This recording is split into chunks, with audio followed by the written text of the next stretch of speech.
Oh, Anthony, buenos días. ¿Cómo estás? Bien, ¿y tú? ¿Todo bien? Yes. Yo también. Oye, ¿cómo van tus prácticas con la cámara de vídeo? ¿Estás...? Muy bien. Durante este tiempo he practicado mucho. Muy Ayer por bien. la noche me tomé un descanso y fui al cine. Ok. He visto ¿Qué has un visto? documental. Muy interesante, muy interesante. A propósito de documentales interesantes, el tuyo, aquel que me enseñaste, también me ha gustado mucho. ¿Cómo se titula? Que no me acuerdo. Emociones al Emociones alba. al alba, exacto. Por el título ya se entiende. Lo has elegido muy bien porque representa muy bien un tipo de documental de denuncia social, política, algo muy impactante No, que... es todo ¿Cómo lo que contrario. no? Pero yo lo he visto, totalmente A revolucionario. lo mejor has visto diría. otra cosa. No, estoy bromeando. He visto el tuyo y me ha gustado mucho, clásico. Sí, Pero sí. con una buena realización. Es el primer trabajo que he hecho. Exacto, y te invito a que sigas, pues tu primer trabajo ha ido muy bien. Pero antes de continuar con la práctica, analicemos un poco la teoría del documental.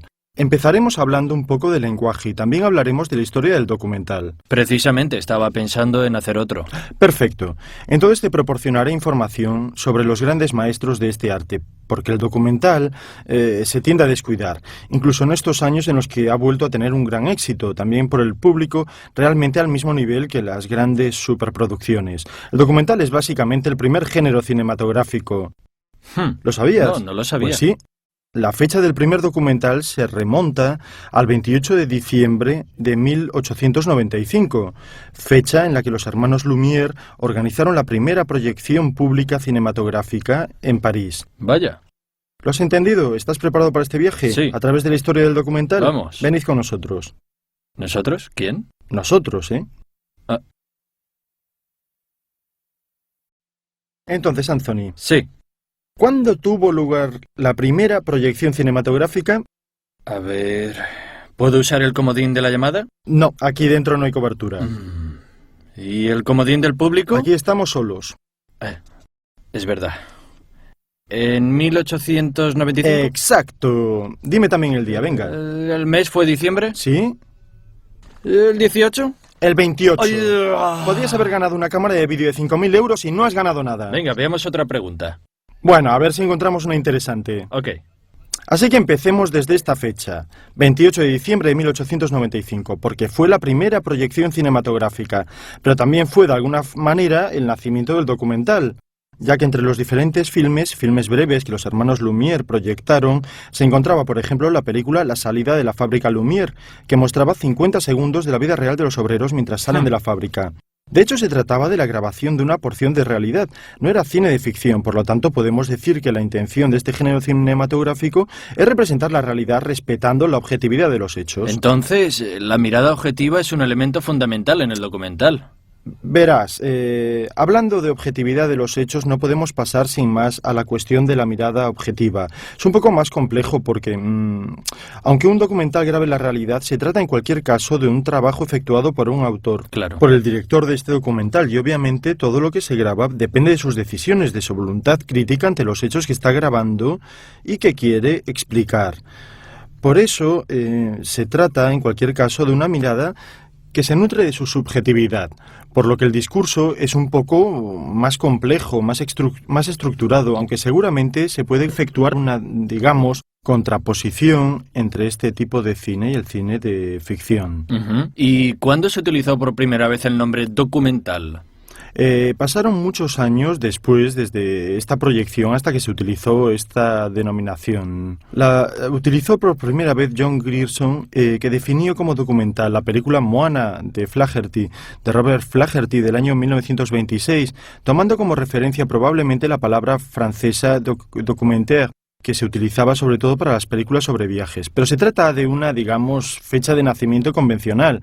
Digamos que es la primera vez que se utilizó esta palabra, eso sin lugar a dudas. Pero tú has nombrado a Flaherty. Sí. Nunca había escuchado ese nombre. Flaherty fue uno de los precursores de este tipo de cine. Entre sus películas más importantes, recordemos el film de 1920, Nanook el esquimal, en el que Flaherty narraba, obviamente, era una narración mediante imágenes, en su documental la vida de Nanook, un cazador esquimal, y su lucha por su supervivencia y la de su familia en el ambiente en el que vivía. Lo que me hace preguntarme es cómo consiguió hacer entender a los esquimales el sentido del trabajo que estaba haciendo con el documental. Tienes razón. Que no tenían seguramente ni idea de cine. Claro, de hecho Flaherty fue muy valiente y paciente. Vivió durante 15 meses junto a esta familia, por lo que consiguió construir una gran confianza, en primer lugar, desde el punto de vista humano, y después con el uso de sus equipos. Para poder rodar, enseñó a sus huéspedes esquimales cómo utilizar los instrumentos, es decir, cómo es el rodaje de una película, la realización de un film. De esta manera los hizo realmente partícipes de lo que estaba haciendo. Hay que decir que Flaherty a lo largo de toda su carrera siempre se encargó de explicar la vida de minorías étnicas, intentando explicar sus usos y costumbres. Se convirtió realmente en un maestro del llamado cine de la realidad. ¿Existían entonces otros tipos de cine? De hecho, en los años 20 ya se había desarrollado el cine de ficción, un tipo de cine que se propone precisamente una historia para contar delante de la cámara. Sin embargo, también en el campo del género documental se podían ya distinguir diferentes tendencias, distintas elecciones relacionadas con la voluntad de los autores. Por ejemplo, el soviético Zika Vertov fue, podemos decir, el precursor, el creador de un llamado cine ojo. Con su obra, el montaje se convirtió en algo que ya no se utilizaba para dar continuidad a la acción. Era más bien una combinación de imágenes, una asociación de imágenes a menudo muy diferentes entre ellas. Por ejemplo, su película de 1929, El hombre de la cámara, explicaba la vida durante todo un día siguiendo los movimientos y las acciones de diferentes personajes de la ciudad. El propio camarógrafo, que explicaba la realidad a través del ojo de su cámara, era a su vez grabado, entrando a formar parte de la realidad que relataba. Pero así, ¿no parece un poco irreal, falso? Digamos que es un tema sobre el que hay que reflexionar, porque si lo piensas, a Flaherty le gustaba reproducir en sus películas determinadas acciones de la vida cotidiana de las personas, que eran objeto de su documental. Mientras que Vertov era, en cambio, defensor de la teoría según la cual era mejor grabar a las personas sin que lo supieran, para no corromper la naturalidad y espontaneidad de sus acciones. Entiendo. Seguramente podemos decir que los dos estilos tienen su propia validez. Las teorías de estos dos grandes maestros del cine documental encontraron oportunidades para darse a conocer gracias a la obra del fundador del movimiento documental en los años 30, el británico John Grierson. Este, en realidad, solo rodó una película, Drifter, en 1929, Balandro, un documental sobre la vida de los pescadores de arenques en los mares del norte. Pero la gran popularidad de Grierson se debe sobre todo a su actividad de productor y distribuidor. De hecho, creó un laboratorio que realizó más de 400 películas, que tuvieron gran difusión, no solo en las salas cinematográficas, sino en lugares como fábricas o escuelas, creando de esta manera el verdadero documental social. Se debe tener en cuenta que precisamente durante esos años se estaba consolidando el cine sonoro. Yo soy consciente de que no sé casi nada sobre esa época, pero es fascinante. Sí, estoy de acuerdo. Es seguramente una época muy apasionante. Y a propósito de grandes autores de esta época, me gustaría mencionar al holandés Joris Ivens, que por su parte impulsó el documental desde el punto de vista político. Por ejemplo, su documental Tierra Española, de 1937... dedicado a la lucha de los revolucionarios contra el levantamiento del general Franco, es seguramente un documento importante en este género, y no fue el único. Entre otras cosas, tuvo el mérito de dar a conocer y realizar documentales dedicados al desarrollo de la civilización industrial. De qué manera la reafirmación de este nuevo estilo de vida estaba realmente cambiando radicalmente la forma de la vida de las personas. Me has inspirado. Me gustaría empezar a ver algún documental, alguno de esos que has mencionado. Bien, entonces presta atención porque no son cosas fáciles de encontrar. ¿Ah, no? Te recomiendo que vayas a las mediatecas o a las filmotecas que tengas más cerca, o si no, que intentes descargar alguna película de internet, también puede ser un buen recurso. Blockbuster no, ¿verdad? Ojalá. Veamos, Humberto, ¿cuántos tipos de documentales existen? Bueno, verás, hay muchos géneros. La clasificación no es sencilla porque a menudo los límites están un poco difuminados, pero seguramente una distinción importante se puede llevar a cabo pensando en el tipo de destino que tiene la realización de un documental. Hay diferencias entre un documental que se quiere exhibir en las salas cinematográficas y uno dirigido a una transmisión televisiva. En el primer caso podemos ver cómo también los grandes maestros del cine se han dedicado con excelentes resultados al documental. Es el caso, por ejemplo, de Wim Wenders. Basta con pensar en sus películas Tokyo Ga o la celebérrima Buena Vista Social Club, que es un auténtico viaje al interior de la música popular cubana. Otro autor que me gustaría recordar, también alemán, es Werner Herzog, que siempre ha creado una contaminación entre realidad y ficción en sus películas. Ha realizado películas como Lecciones en la Oscuridad o Fata Morgana, rodado entre el Sahara, Kenia y Tanzania, que explica la destrucción de una civilización rodeada por la naturaleza salvaje. Hablemos ahora de autores italianos. Sí. ¿Qué me cuentas? Seguramente en el panorama italiano ha habido una gran difusión del documental gracias a la gran cantidad de obras del Instituto Luce, pero se trata de una producción que tuvo un gran desarrollo durante el fascismo y por lo tanto se debe tener en cuenta una tendencia descarada hacia el uso propagandístico de estas películas.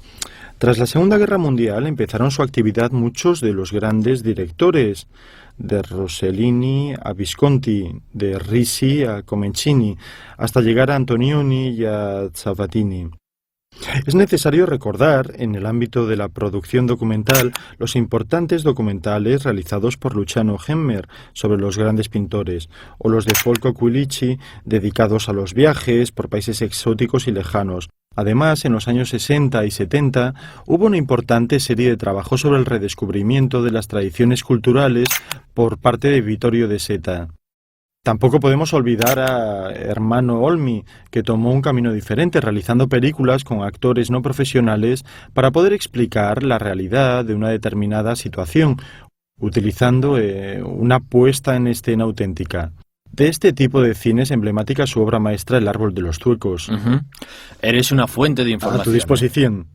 Entonces, otra pregunta. Pero, ¿los documentales han tenido siempre tantos seguidores entre el público incluso en los años 50, 60 y 70? Bueno, debo aclarar que, por ejemplo, la década de los 70 y también de los años 80 no fueron muy satisfactorias desde el punto de vista del público, por lo que respecta a los documentales. En cambio, en los últimos años ha habido un retorno increíble desde este punto de vista, por lo que respecta al éxito de los documentales entre el público. Ha sido así sobre todo gracias a películas que hacían suyas las temáticas antiglobalización o incluso el deseo muy apreciado por la opinión pública de recibir contrainformación, algo alternativo a los medios de comunicación tradicionales. Seguro que te acuerdas de las películas de éxito de Michael Moore, Bowling for Columbine sobre la matanza precisamente en la escuela norteamericana o Fahrenheit 9/11, exacto, por lo que respecta a Fahrenheit 9/11 está dedicada a la tragedia del 11 de septiembre y Sico en cambio trata de la situación del sistema sanitario de los Estados Unidos.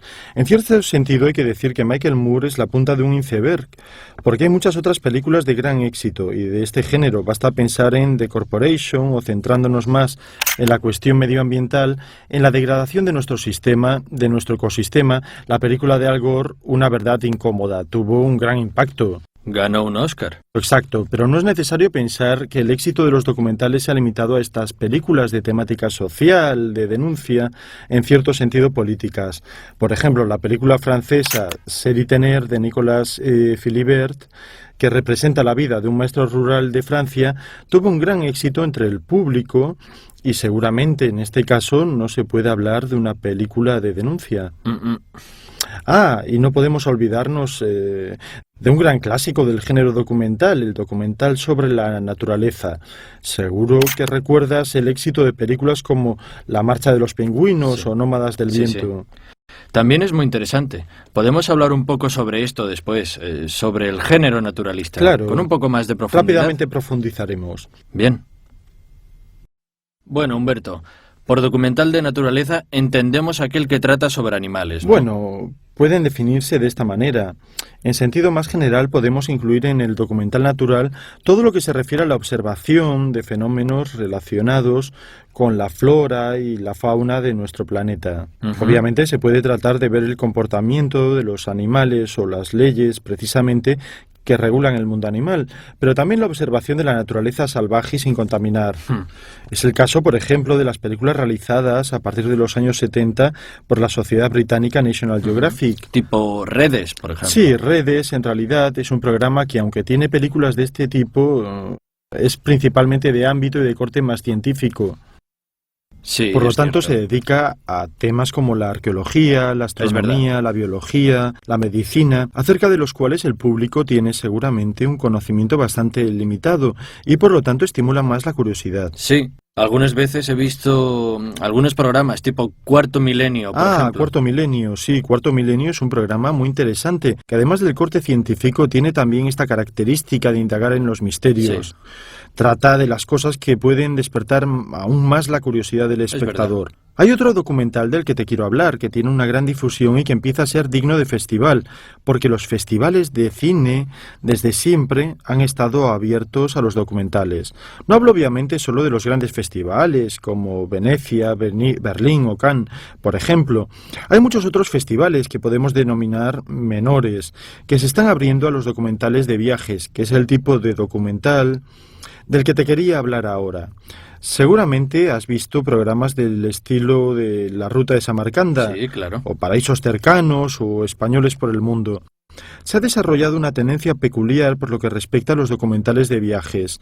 Los turistas son los propios autores del reportaje, con resultados muy particulares y a veces muy divertidos. Podría ser una buena forma de iniciarme.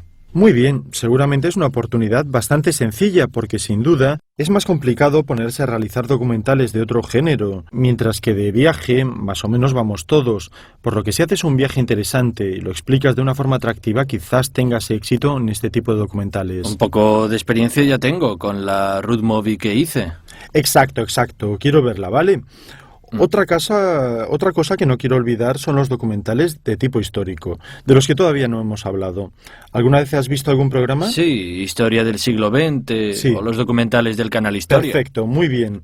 Antiguamente había programas que hacían representaciones Sí, de la claro. historia, no sé si te acuerdas. En este caso se trataba de programas que servían de contenedor de diferentes documentales de tipo histórico, que para realizarlos utilizaban entrevistas, reportajes, grabaciones particulares o de dominio público de la época, pero también reconstrucciones Es verdad, hechas con es auténticas puestas en escena. Precisamente se reconstruía una escena que narraba un determinado acontecimiento. Este acontecimiento podía ser de diferente género, grandes guerras, batallas, biografías de grandes personajes, no había ningún verdad. Muy límite. interesante, de verdad. El documental histórico en algunos casos se acerca bastante al periodismo, sobre todo cuando se hacen trabajos referentes a investigaciones sobre temas bastante candentes. En este caso, un programa emblemático de este tipo de realizaciones sería Informe Semanal, que seguro que lo conoces. Ah, sí, claro. Es muy interesante porque precisamente la temática histórica se funde con la actualidad, ya que se trata de temas siempre muy actuales y pertinentes. Por lo tanto, es una auténtica investigación periodística, no un mero documental. Ujú. Todos estos géneros de documental han encontrado una posición muy importante en lo que podemos llamar televisión temática vía satélite. De hecho, este tipo de documentales siempre se ven en estos canales. Exacto, están, por ejemplo, los canales de National Geographic o el canal Discovery Channel, con una parrilla enteramente de documentales, que se está dividiendo, que ya se ha dividido en diferentes áreas Es verdad. temáticas únicamente de documentales muy Ciencias, interesantes. historia... Muy bien. Sí. Bueno, yo diría que ahora ya sabes todo sobre los documentales. No habría podido pedir más. Entonces, ¿estás preparado para hacer algo tuyo? ¿Qué es lo que más te ha gustado? ¿Qué te ha interesado más? ¿Qué quieres hacer? Verás, si tuviera que elegir, elegiría el reportaje. Ah, una narración de viaje Sí. social. Sí. Muy bien, excelente elección porque Sí. es muy interesante y muy actual. Bueno, lo que te quiero aconsejar a propósito de esto es, en primer lugar, que veas muchos documentales. Empieza, de verdad, por los más antiguos, los de los albores de este arte, hasta llegar a nuestros días, porque la visión de muchas de estas películas te proporcionará muchos recursos para el trabajo que llevarás a cabo. También quiero subrayar el hecho de que para realizar un buen documental no es tan importante el equipo técnico, que puede ser básico, es decir, una buena cámara de vídeo y un trípode pueden ser suficientes. Lo más importante es encontrar un estilo propio, una forma de explicar las cosas, haciendo que el documental no sea simplemente una exposición de imágenes que pasan delante de los ojos, sino que sean realmente la representación de tu mirada sobre la realidad que te rodea. Bien, ya tengo alguna idea. Bien, entonces a disfrutar del trabajo. Gracias.